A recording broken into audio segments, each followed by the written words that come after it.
இப்போவும் இயேசு நமக்காக கூறுகிறார். யோவான் 13:3 சொல்லுகிறபடி தம்முடைய வாழ்க்கையை ஒரு செகண்ட் பின்னிட்டு பார்த்து, பிதாவே நீங்கள் என்கிட்ட என்ன ஒப்பு கொடுத்தீங்களோ, எதற்காக இந்த உலகத்திற்கு என்னை நீங்கள் அனுப்புனீங்களோ அந்த சித்தத்தை நான் நிறைவேற்றிட்டேன் பிதாவே அப்படின்னு சொல்லி தன்னையே அவருக்கு ஒப்பு கொடுக்குறார். இந்த இடத்துல அவர் ஒரு முழு நிச்சயத்தோடு கூட நான் மனித குலத்தை மீட்டுட்டேன் அப்படின்னு ஒரு வெற்றியின் செய்தியை பிதாவிட்ட கூறுகிற காரியமாக நான் நினைக்கிறேன். இது ஒரு சிறு ஜெபம்னு கூட சொல்லலாம். ஆமாம், நம்ம இயேசுநாதர் நமக்காக தன்னுடைய உயிரையே கொடுத்து நம்மை மீட்டு கொண்டார் என்ற செய்தியை விசுவாசத்தோடு ஆண்டவரிடத்தில் ஜெபிக்கிற ஜெபமாக தான் பார்க்குறேன்.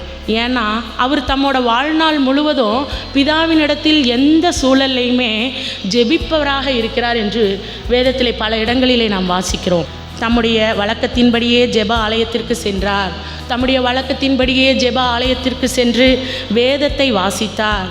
அதிகாலையிலே எழுந்து அதிக இருட்டோடே வெளியே சென்று தன்னந்தனியே ஜெபித்தார் என்றெல்லாம் வாசிக்கிறோம்.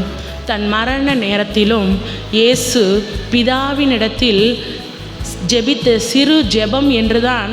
அதற்காகவே நான் கூறுகிறேன், பிதாவே உம்முடைய கைகளில் என் ஆவியை ஒப்புவிக்கிறேன். இது ஒரு என்று கூறும் பொழுது இதை சிம்பிளாக சொல்லணும்னா, இயேசு அவருடைய வாழ்க்கை கணக்க நம்முடைய பிதாவாகிய தேவன்கிட்ட ஒப்படைச்சிட்டார். அவருக்கு கொடுத்த வாழ்க்கையில் எல்லாத்தையும் நிறைவேற்றி முடிச்சுட்டேன் பிதாவே அப்படின்னு அவர் சந்தோஷமாக வெற்றியின் செய்தியாக கூறுவதாக நான் பார்க்கிறேன்.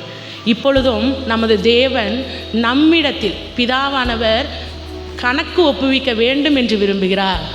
ஆம், விரும்புவதை விட நம்ம எச்சரிக்கிறார் என்றே நான் கூறுகிறேன்.